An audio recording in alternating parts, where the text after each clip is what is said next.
Okay, so iwanan na natin yan mga kababayan. Ito naman ang pag-usapan natin ngayon. Noong mga nakaraan ay nagpa-interview po itong, hindi ko alam kung 18 pa ba sila o 16 na lang talaga sila. Ha? Isa po sa mga 18 soldiers, mga kababayan, ang bumira dito kay dating Senador Antonio Trillanes Deport kasi nga itong si Trillanes ay nagsalita na kung saan mga kababayan, kinumpirma niya na isa daw sa dati niyang kasama ang nandito sa 18 soldiers na to. Hindi natin sasabihin 18 Marines, mga kababayan. At umalma etong tao na to, mga kababayan, na kung saan sinabi nito na sinungaling daw etong si Antonio Trillanes. Puro kasinungalingan daw ang pinagsasabi. Ito po yon mga kababayan, para maalala natin pare-parehas. Ito yung kanyang sinabi.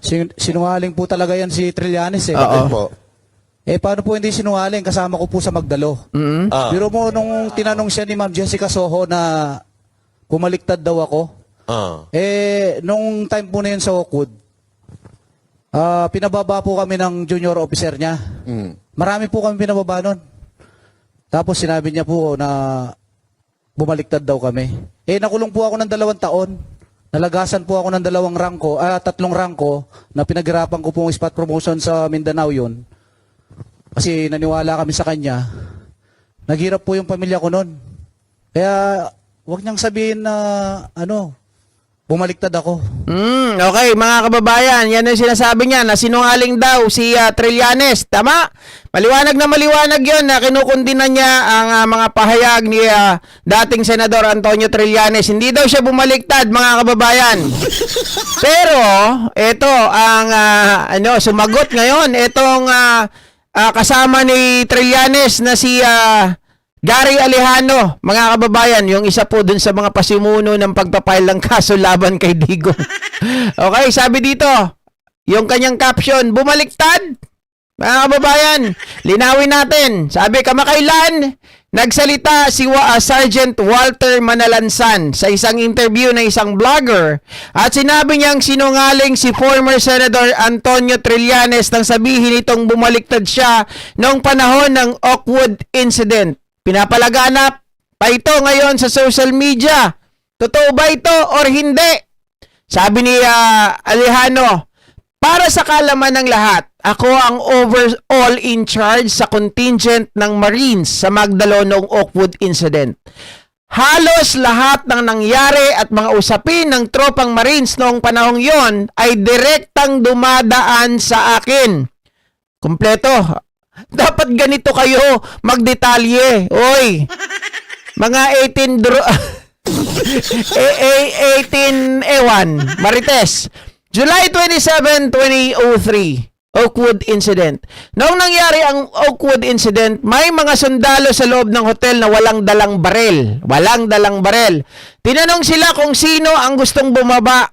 Isa si Manalansan sa mga voluntaryong bumaba. Yun ay sinabi niya rin kanina. Ang ibig sabihin ng pagbaba, mga kababayan, ay pag-surrender. Ibig sabihin, hindi ka nasasama doon sa mga kasamahan mong sundalo. Sa mga Marines. Ibig sabihin, mga kababayan, sumusuko ka na. Ayaw mo na. Diba? Natatakot ka na. Or ayaw mo ng labanan yung gobyerno ni Gloria. Yun ang ibig sabihin ng bumaliktad. Mukhang hindi ata naiintindihan. Simpleng salita, di maunawaan. Di ba? Simpleng salita, di maunawaan, mga ka-GPnatics. Hirap na hirap ipaliwanag. Sabi dito, sabi pa rito, kaya kabilang siya sa mga sundalong unang lumabas mula sa Oakwood Hotel. Ibig sabihin, yung iba nagpatuloy, yung mga buwaba, lumabas na. Hindi na sila nagpatuloy. Di bumaliktad nga ang tawag doon. Diba? Na itinuturing ng gobyerno noon na nag-surrender. Kahit ilan sa kanila ay may basbas ng kanilang mga direktang opisyal, umiyak pa siyang lumabas ng hotel. Samantala, ang karamihan ay nagdesisyong manatili sa loob at ipagpatuloy ang protesta laban sa gobyerno. Ito yung mga hindi bumaliktad. Kasi nagtuloy-tuloy sila. Nagpatuloy sila sa pagprotesta. Eh siya lumabas, bumaba. Oh, tumigil na siya. Eh di bumaliktad nga. Nimal. Oh, halos lahat ng sumama ay alam kung ano ang kanilang pinapasok at malaya nilang piniling lumahok. Oh, eto sa kulungan pagkatapos ng awkward incident. Sa halip na ibalik kami sa barracks at hindi kasuhan, ikinulong kami at tinambakan ng kaso ng Arroyo Administration. Taliwas ito sa naging kasunduan sa Oakwood Hotel para lamang bumaba na ang mga magdalo. Marami ang nagulat dahil hindi inasahan na ikukulong ang lahat. Sa gitna ng hindi tiyak na kalagayan, mayroong 18 Marines na naman. 18 na naman. Nakasamang nakakulong sa Marine brig ang bumaliktad matapos silang inoperate, ginapang, kinumbinsi ng Arroyo Administration upang kami ay paghiwa-hiwalayin. Nangyari ito sa kabila ng malinaw kong instruction na huwag bumigay. Bumigay pa rin. Binansagan silang 18 roses. Bakit 18 roses mga kababayan? Ibig sabihin malambot. Roses para sa mga babae. Oh, sabi pa ni Gary Alejano, what a coincidence. 18 pa rin ngayon. Oh, at alam ba ninyo kung sino ang isa sa kanila? Oh, si Manalansan, mga kababayan. Ang isa doon sa bumigay. Oh, kasama sa 18 roses. Kaya nakapagtataka ang lakas ng loob niyang tawaging sinungaling si Trillanes. Ang masaklap pa, wala rin namang naging pabor mula sa gobyerno ang kanilang pagbaliktad. Bumaliktad, wala ring nakuha. Aray! Iyak! Oh. Sa uli, sabay-sabay ding nakalaya ang mga tropa at nabigyan ng amnesty kung nag-apply na nagbalik ng kanilang mga ranggo. Bilang mga senior officers ng Magdalo, ginawa namin ang lahat upang hindi pa mapabayaan ang mga tropa. Katunayan, pinauna na muna naming makalabas ang mga enlisted personnel upang makabalik sila sa kanilang unit sa Armed Forces of the Philippines. Ang mga opisyal ang nahuling lumabas ng kulungan. Sa katunayan, si Trillanes ang pinakahuling nakalabas matapos ang mahigit 7 taon sa bilangguan. Hindi ko sana nais magsalita laban sa dating kasamahan sa serbisyo kahit doon pang mayroong dating Magdalo na nagsilbi sa Duterte admin. Ngunit kailangan ding itama ang maling pahayag at propaganda. Oy, propaganda lang daw pala yan, boy. Diba? O, sino ngayon ang nagsasabi ng totoo? Mga kababayan.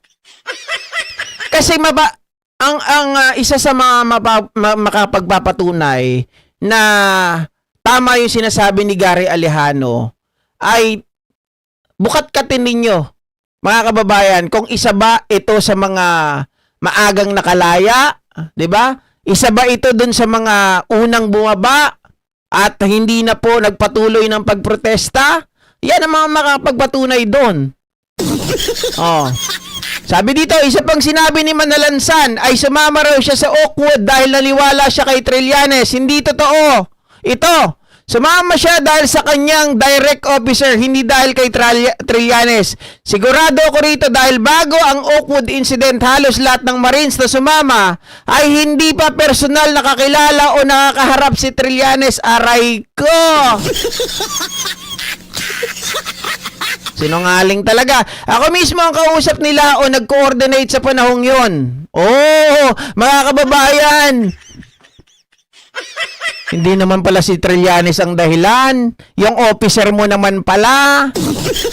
Oh. Sa uli, isang bagay ang malinaw. Mula noon hanggang ngayon, halos hindi nagbago ang prinsipyo at hangarin ng Magdalo. Ang mga nalagas na kasamahan sa paglipas ng panahon, katulad ni Manalansan, ngunit mas marami ring nadagdag ng mga kaibigan at taga-suporta. Nagbago lamang ang battlefield, ang anyo ng korupsyon at ang antas ng pakikibaka. At makasisiguro kayo, kung korap o masamang tao si Senator Trillanes, ako mismo ang unang tatakwil sa kanya. Ako, I vouch for him. Diba? Maraming beses ko na rin nakadaupang palad itong si Trillanes. At masasabi ko, mga kababayan, napakatotoong tao. Oo, sabihin natin na hindi lahat niya pwedeng sabihin. May mga tinatago pa rin. Pero, yun talagang buhay eh. Kasi, may mga bagay na hindi mo talaga pwedeng ilabas sa publiko. 'Di ba? Kasi yun ay mga private matters, yun ay may kinalaman sa security. Hindi mo talaga pwedeng asahan na sabihin niya sa iyo. Oh. So isa lang ang nakikita natin dito. Ang punto bakit kinontent natin mga bagay, mga ka-GP Fanatics, ipakita po ang tunay na pangyayari. Ipakita ang tunay na facts. At hindi tayo makikinig lang sa sinasabi ng mga napapanood natin. Bagkus ipakalat natin ang totoo sa likod po, mga kababayan, ng mga bagay na hindi natin alam. O kita nyo dito, sabi niya sumama daw siya sa Oakwood Mutiny dahil kay Trillanes. Hindi. Dahil hindi pa raw nila nakakausap si Trillanes at that time. Yung direct officer daw nila ang kanilang nakakausap, mga ka-GP Fanatics. Sasabihin ng iba, hindi baka naman nag-uusap yung direct officer niya tapos si Trillanes. Si Trillanes ang namuno, nag-uusap sila, pinarating sa mga junior. Oo. Okay, so ayan mga ka-GP Fanatics. Thank you so much po muli sa inyong lahat. At sa wakas, ako ay makakakain na. Tapos na ang 16 hours, 17 hours pa nga. Tapos bukas ulit. Hi! Thank you! Bye to everybody! Thank you! Kita-kita bukas mga kababayan. Don't forget to like and share. And syempre sa mga hindi pa po nag-subscribe to this channel, please do subscribe and click the notification bell mga kababayan. At please select all para lagi po kayong updated. At lagi nyo ako makikita. Bye-bye! See you!